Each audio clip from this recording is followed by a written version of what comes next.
In Mrs. Clark's fifth grade classroom, the atmosphere buzzed with excitement. It was the day of the big math test results. As Mrs. Clark distributed the papers, a murmur spread across the room.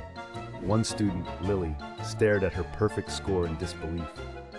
She had always struggled with math. "How did this happen?" she whispered to her friend Jenna.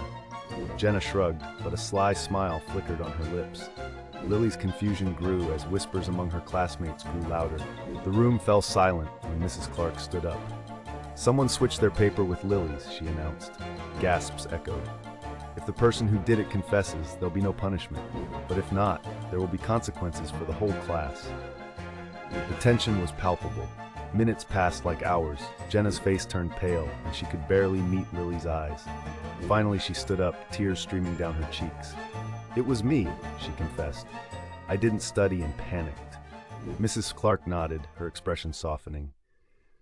"Thank you, Jenna, for being honest. Remember, it's better to face the truth than to hide behind lies." The room exhaled a collective sigh of relief.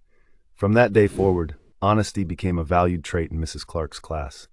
As the old saying goes, honesty is the first chapter in the book of wisdom.